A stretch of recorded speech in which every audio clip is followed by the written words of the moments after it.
Hello everyone, সবাই কেমন আছো? আশা করি সবাই খুব ভালো আছো। Welcome back to my channel baby mom Puja. তো তোমরা দেখতেই পাচ্ছ আজকে আমি সকাল সকাল বেরিয়ে পড়ছি হাজব্যান্ডের সাথে কিছু শপিং করতে। কিন্তু হ্যাঁ বন্ধুরা, আমি কিন্তু আমার নিজের জন্য শপিং করতে যাচ্ছি না। আজকে যাচ্ছি আমার মেয়ের এক জায়গায় মানত ছিল, তো সেখানকারের মন্দিরের মায়ের জন্য একটা বেনারসি কিনতে। তো দেখো রাস্তায় প্রচণ্ড ভিড়, সকাল হলে হবে কি, কিন্তু এখনকার দিনে মানুষ সবাই চায় একটু সকাল সকাল বাইরের কাজটা মিটিয়ে বাড়ি চলে আসি, কারণ একটু বেলার দিকে যা গরম আর রোদ পড়বে তাতে বাইরে যাওয়া সাধারণ মানুষের পক্ষে সম্ভব না। দেখো এসেই আমি লোকটাকে বলেছিলাম আমাকে একটা হলুদ আর লাল দেখে বেনারসি দেখাবে। তো দেখো আমার এই শাড়িটাই পছন্দ হচ্ছিলো, অন্যগুলো দেখাচ্ছিলো কিন্তু আমার অতটাও ভালো লাগেনি। আমার ওই হলুদ শাড়িটাই বেশি পছন্দ হয়েছে।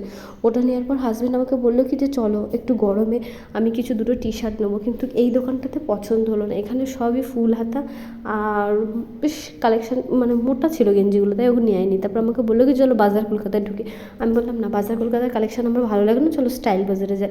তারপরে দেখো দেখতে দেখতে আমরা স্টাইল বাজারের সামনে চলেও এসেছি। এবার ও এখানে বাইকটা রাখবে, বাইকটা রাখার সময় আমাকে বলছে কি যে দেখো পুজোর সময় এখানে বাইক রাখতে গেলে 1 ঘন্টা ধরে দাঁড়িয়ে ভাবতে হয় আমার কোন জায়গাটায় বাইকটা ঠিকঠাক সেট করে রাখবো, কিন্তু এখন দেখো পুরোটাই ফাঁকা। এরপরে এসে এই হোয়াইট শার্টটা, কারণ আমার হাজব্যান্ডের আবার হোয়াইট কালারটা ভীষণ পরিমাণে পছন্দ, তাই ও আসলেই পুজো বলো, সামার কালেকশান বলো, উইন্টার কালেকশান বলো, ও সবসময় হোয়াইট ড্রেসই খুঁজতে থাকে। তা দেখো তারপরে ওখান থেকে দেখে আসার পর আমরা চলে এসেছিলাম ওপরে। আমাকে বলছিল দেখো তুমি কোন কুর্তিটা নেবে, দেখতে থাকো।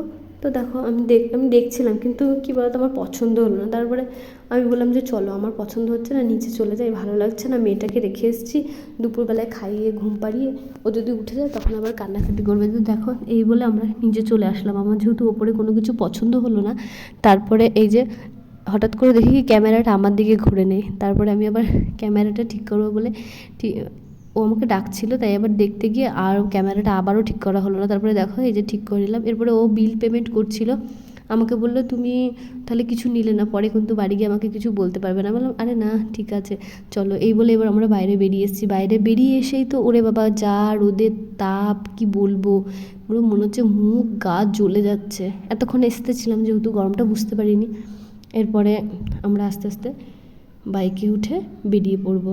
দেখো রাস্তায় বেরিয়ে দেখি একটা জুতোর দোকান বসেছে রাস্তার উপরেই। এই জুতোগুলো বেশ ভালো লাগছিলো, সুন্দর। তো তার জন্য আমি একটা, আমার মায়ের জন্য একটা, দুজোড়া জুতো নিয়ে আবার আমরা বেরিয়ে পড়লাম বাড়ির পথে।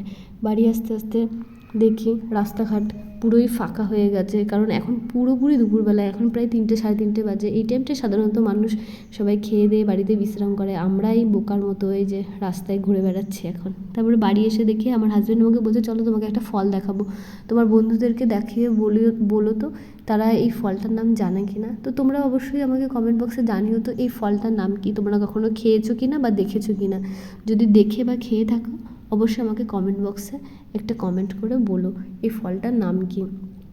আর আজকে আমার এই ব্লগটা তোমাদের কেমন লাগলো প্লিজ কমেন্ট করে জানিও বন্ধুরা। আর প্লিজ তোমরা সবাই আমার পাশে থেকো, আমার চ্যানেলটা সাবস্ক্রাইব করে। বাই, আজকের মতো আসি।